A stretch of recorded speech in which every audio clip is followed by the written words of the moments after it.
This is great. Thank you, Mr. Harry Wolf. Beat it, kid. Next.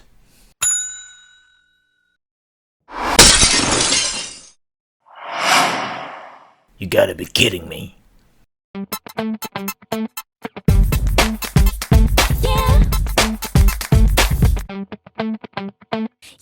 Hello and welcome back to the KenOhwee Channel, and for today's episode I'll be talking about the amazing Yamaguchi number 5 Wolverine.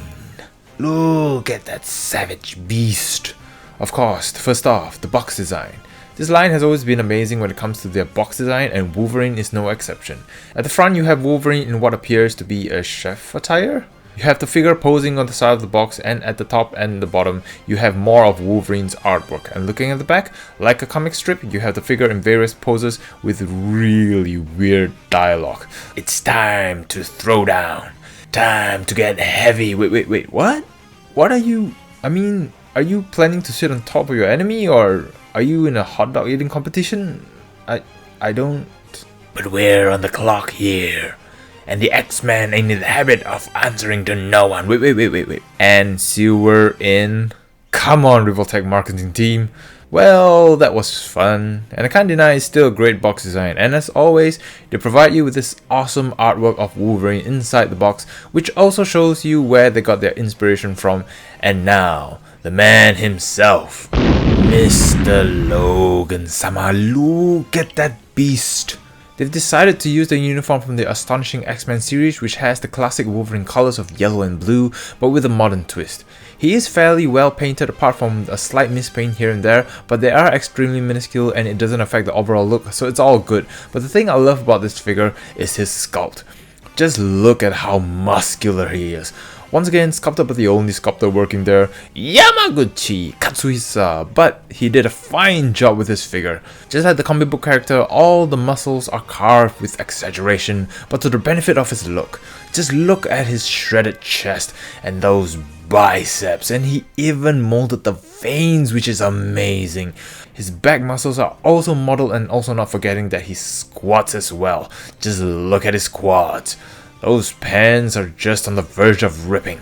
Hang in there, pants. Just look at that tight ass. He's probably getting a savage wedgie right now.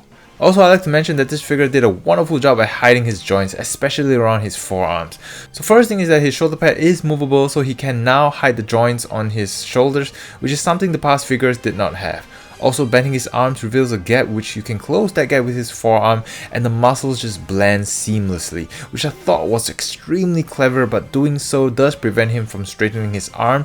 So to do that, you just have to position the elbows outwards, which can then straighten it out, and again the muscles just look so naturally placed. One small issue that I have to point out is that he has the bodybuilder syndrome where he can't really close his arms. And moving his arm upwards reveals a weird gap under his arm, but this is the compromise for maximum posability. The overall look of this figure really stays true to the comic representation of the character. He is stocky, juiced up, and mean looking. A savage Wolverine. Moving on to his articulation. If you guys have been watching the Yamaguchi videos or owned any one of the Revoltech figures, you'd already know that due to the nature of the Revoltech design, you're limited to one direction of movement. So for example, his head, torso can move up and down very well, but it can't move side to side. However, if you want him to do that, it requires you to position the joints sideways, which will mean taking apart the figure, position the joint accordingly, and reconnecting it, which then gives you the side to side movement, but now you can't move up and down. So patience is required when posing these Revoltech figures. So as I mentioned, head and neck is on a Revoltech joint, so he can look up very high and look down. His lats is also articulated, and he can move inwards and outwards and do the 360, which is impressive. His arms, using the joint as well, can move up and down, and you can turn it around accordingly for his front and back movement. He has a double jointed elbows. His joint design allows for forearm rotation, wrist does the 360 and move up and down. Torso is connected using a big Revoltech joint, which allows the figure to crunch forward that much, which is something no other figure have been able to beat. And he can also arch backwards that far, but no side to side movement, but it is possible by positioning the joints accordingly. He can do the splits, kick up and kick back, and he has a thigh cut swivel which rotate outwards as you do so. Double jointed knees, the boots can move around and also swivel, feet moves up and down, ankle pivot, and the magical twinkle toes.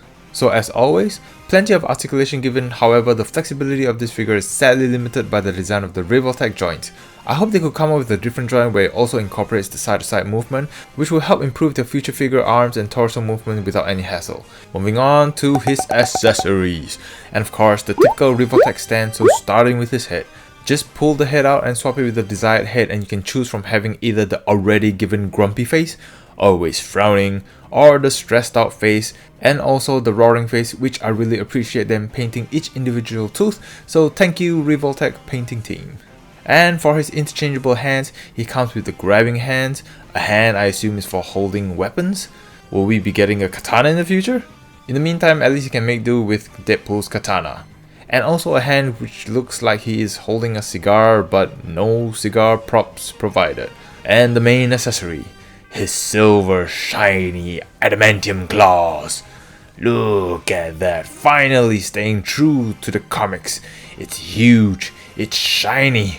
The claws can only be pegged into the fist and grabbing hands, and changing it requires you to remove this panel from the hand and simply peg the claws into the hole, and you have his claws out. And of course it looks amazing. I'm really glad they had this design, that way it doesn't fall off as easy. And lastly, the slash effect, which can be pegged onto the back of previous Revoltech figures to show that they are being slashed. Hey, not to girls, man. And here he is standing next to his boobs. So, in summary, this is an amazing figure to have. If you're a big fan of the character himself and you've been wanting a figure who carries the essence of the character, then this is the figure for you. He carries the crazy muscularity depicted in the comics, he comes with a great amount of articulation for his berserk poses, and he comes with enough playable accessories which makes this a really solid Wolverine package. That concludes today's episode. Don't forget to leave a like if you enjoyed this video, subscribe for more savage content, and do share with me your thoughts on this figure in the comment section down below. I hope you guys have been embracing the inner Wolverine and being a savage in the gym. Only be a savage in the gym, people. And if you're watching this video, I'd like to say thank you very much for tuning in. I really appreciate it. And as always, I'll see you guys at the next video. Click here to enjoy more videos.